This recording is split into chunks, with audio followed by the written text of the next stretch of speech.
back to the next lesson of writing for business. Abbreviations are very common in the English language and are especially popular in business English because they're short and easy to remember, so they can make your business documents and other workplace communication a lot faster. In this lesson, we're going to look at some of the most commonly used abbreviations that are used in modern email writing. Even if you don't like abbreviations and you have no intention of using them in professional emails, they're so widely used now that it's important to at least be able to recognize them. We'll be looking at 12 of the most commonly used email abbreviations so that by the end of this lesson, you'll know your BCC from your COB. The first abbreviation we're going to look at is ASAP, which stands for as soon as possible. This acronym is used by people if they want to show that something is urgent or if they want to assure others that they will complete an action in a timely manner. For example, I'll send you the report ASAP.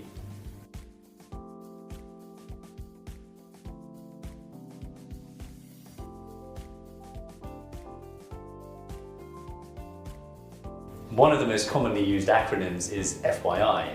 It means for your information. It's used if you want to share some helpful information with your recipient. For example, FYI, the end of year conference has been postponed to the 14th of December.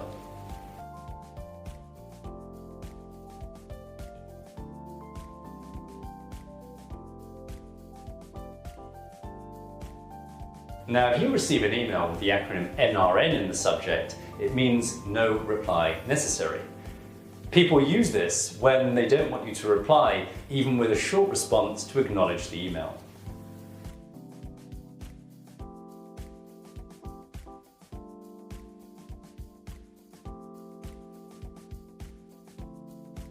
PS is used at the end of an email after the signature to show that something is an afterthought. It comes from the Latin expression postscriptum, meaning written after. Although it was traditionally used at the end of letters after the signature, it does still appear in some emails with a final message after the signature or close. PS can be used if it's included at the end of an informal email, for example, give my best to your parents.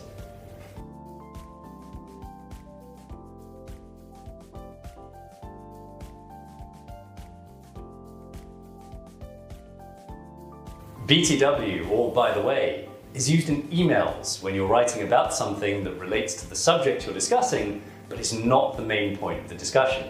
For example, I hope that you enjoyed your conference in Miami.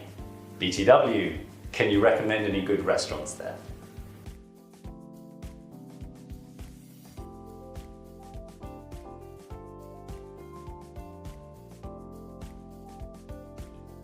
YTD means year to date. In a year, you can use YTD to indicate where you are as of the current date.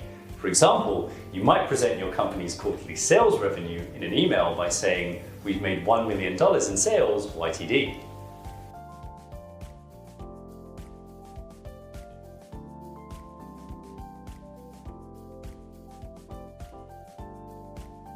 Now, some business emails might include the acronym EOD, which means end of day.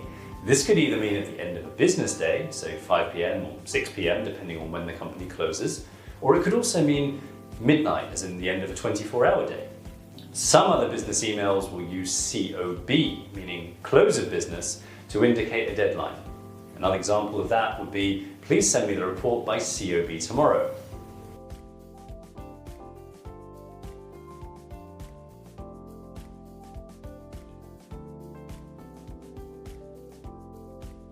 Ms. is commonly used as the title before introducing a woman's surname. For example, dear Ms. Richards would identify a person as being female without revealing if they're married or single.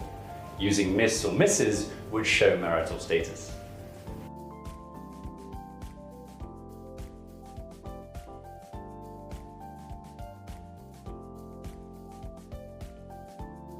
TBA is the abbreviation for to be announced, and is often used in the planning of business events to show that something is scheduled to happen, but that some details still have to be confirmed and announced at a later date.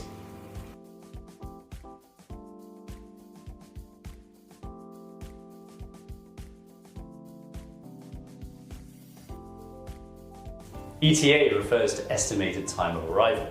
or the time someone or something is expected to arrive at their destination. For example, my flight has been delayed, so my ETA is now 2:30 p.m.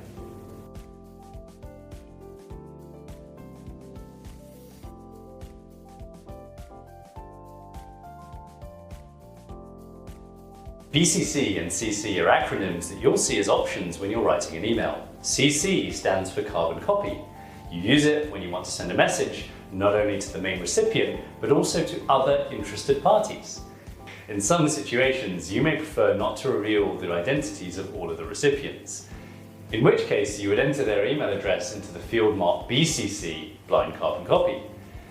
In business conversations, you'll often hear people now use the terms BCC or CC as verbs. For example, don't forget to CC me in your email to the boss.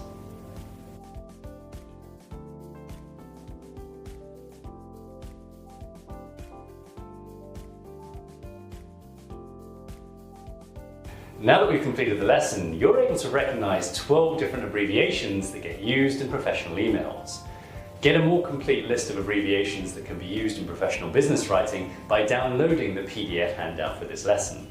See you again next time for the next session of Writing for Business.